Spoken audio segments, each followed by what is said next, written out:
McGillicuddy and Murdo's Pawn Shop, Season 2, Episode 8, Secret Hideout. October 6th, 1921. Continued.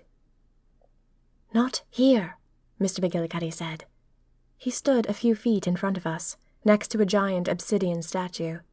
It was so odd to see him again. "Not here," he said again. "We need your help," I said. "Come back next week," he squeaked. He put his finger to his lips, looking miffed, and then he teleported away. I blinked, unsure of what had just happened. Then it all settled in. Mr. McGillicuddy was afraid of us, afraid of who we might have tailing us. Once again, he wasn't willing to stick his neck out. Once again, he was going to let us fend for ourselves. Not on my watch. I was fed up. I was sick and tired of being left on my own by Mr. McGillicuddy. To his credit, the man had helped me. He'd met me by the Iron Lion Bridge. He'd warned me a few times. He wanted to be cautious. I understood that. I respected that. But I think, ultimately, he was being a coward, and I wasn't going to let my life dangle out in the open anymore. I was like an orphan, out in the snow, with a terribly high fever. If Mr. McGillicuddy let me into his nice, snug cottage, it was true. I might infect him and his family. He didn't have to open the door and let me in. It was usually what you did if someone was in danger of dying, unless you were a terribly squeamish person. I had a feeling Mr. McGillicuddy was that terribly squeamish person. He wasn't going to let me in. But I was sick of freezing to death, and I'd reached the point where I was going to kick the door down myself. So I did. I turned and faced Ariana. "Ariana, my dear," I said. "Maud, my understanding wench." "I have an idea," I said. "Follow me." And then, because I was feeling snide, I said, "And don't tell the night enthusiasts about it." "That was low," Ariana said, as we hurried up the stairs. "But you deserve it," I said. "Is this my life now?" Ariana said, "being pestered forever about handing you over to them?" "You're a night enthusiast," I said. "About to enter a camp of non-night enthusiasts. You will be surrounded by ex-enemies. Every minute you will be aware that you are something that they're not, and that your identity is centered in opposing them." I paused and looked back at her. "I don't know where you stand, Ariana. Where you honestly stand. So I make mean jokes about it because I'm uncomfortable. I'm sorry. I won't do it anymore." "Forgiven," Ariana said. "And shut up about me being a night enthusiast. I want to forget." So did I. Did I mention that the orphan freezing in the snow, with a terribly high fever, also had a venomous viper in her pocket? We reached the second floor, and we stood right by the coats. I recognized a few of the treasures I used to pore over. Peacock feather gloves, odd red coats that had Minerva Sweeney Wren written in the lining. This was the same spot I'd first met Noble James. Do you remember, Diary? He seemed to appear out of thin air, and we were both startled. We looked at each other, and I fell madly into infatuation. I felt chilled now. I got absolute goosebumps, thinking that he was dead. But that moment, that meeting, I've had two theories skimming around in my brain for some time now, and here they are. Noble James tried to help me, and in the end, he was stabbed to death by night enthusiasts. Why would he help me, and why would he work against them? I think he turned on his crew. I think he started spying for Mr. McGillicuddy and working secretly against the night enthusiasts. Risky, yes, but that's my suspicion. Because otherwise, I can't explain why a night enthusiast would be casually popping up in McGillicuddy and Murdo's pawn shop. So far, so good. That's one of my theories, that Noble James was betraying the night enthusiasts and working for Mr. McGillicuddy on the sly. That explains why I saw Noble in the pawn shop. He is the other half of my theory. Noble James hadn't merely stumbled out of the coats. He'd teleported, but not in the usual way. I think, and this was my hope, that Noble James had been using a murder object. I didn't recall smelling any blood, but I don't know, maybe I missed it. Because the thing is, if I was a highly skilled magic unusual, I wouldn't teleport straight onto the second floor. Not while the pawn shop was open. I'd risk running into cute little Melinda Maudie Merkles, and then where would I be? But maybe Noble James didn't have a choice. Maybe he couldn't teleport into a nice dark closet, because the murder object he was using was out in the open. Why was he using a murder object?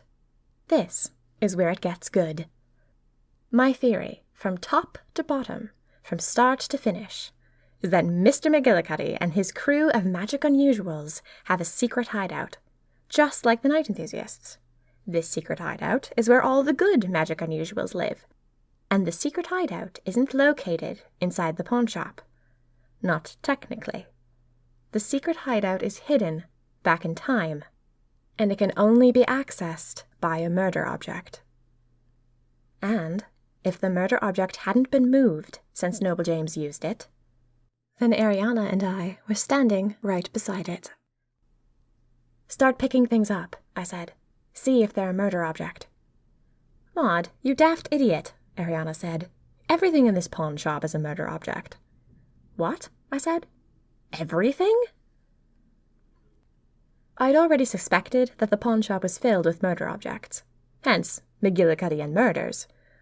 But I'd also assumed some of the objects were a cover, you know, mixed in with the murder objects for appearance's sake. Yes, Ariana said, everything. What? I said. You mean all of these things were murders? And they were all in the room when someone was murdered, yes, Ariana said. That doesn't mean they came off a corpse's back. Not all of them. When someone is murdered, then anything in that room becomes a murder object. Any magic unusual can use it to return to the scene of the crime. I had questions. So many questions. I suddenly felt a little bit green, being connected to something so ghastly. It suddenly felt like everything was about murder, that the core of being a magic unusual was murder. Did we kill these people? Why was our power connected to death? To an unnatural, horrible death? I wanted to know, but I didn't have time. I turned to Ariana and made a joke. So everything in here is a murder object, I said. Yes. So that dust bunny is a murder object. She paused, knowing she'd been defeated. Yes, she said. Ah, I said. Well, good. Go try the dust bunny first. Ariana snorted, and we looked around at the objects nearby. How did we pick one? If everything we touched could lead us back in time, then it would be essentially impossible to pick the right one. Too many options. Because my guess was that the object wouldn't take us straight to the magic unusual hideout. We'd have to walk 6 blocks to get there or something. The possibilities were endless, so it would be impossible to choose. Your guess is as good as mine, Ariana said. I felt like my head was going to explode. This could take months. So much for kicking down the door. I stepped behind a rack of coats.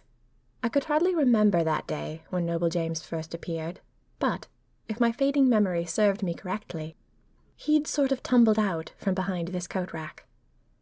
And if I ran a rare and unusual pawn shop, with my secret hideout hidden somewhere inside, I wouldn't choose something valuable to be the murder object. I wouldn't choose something that could be placed in a pocket or handbag. I would choose something dusty, and in the corner, and not worth the attentions of a kleptomaniac. I stepped behind the coat rack, and there was nothing there. I paused for a moment, disgruntled, until I spotted it. A nail jutted out from the wall, crooked and black. The wood around it had been worn smooth and glossy. This nail was touched, very often. You said anything could be a murder object, I said. Anything at all? As long as it was present in the room during the murder, Ariana said. Yes. Wonderful, I said. I think I found it. We hope you've enjoyed Season 2, Episode 8, Secret Hideout of McGillicuddy and Murder's Pawn Shop. McGillicuddy and Murder's Pawn Shop is written and performed by Minerva Sweeney Wren, all rights reserved. If you wish you were a magic unusual, fear not. When you subscribe to or review this podcast, you perform a magical deed by making it far more attractive to potential listeners. You can also gain magical powers by becoming a $1 patron at patreon.com/SweeneyWren. Results are not guaranteed. McGillicuddy and Murder's Pawn Shop will continue with Season 2, Episode 9. Trap Door.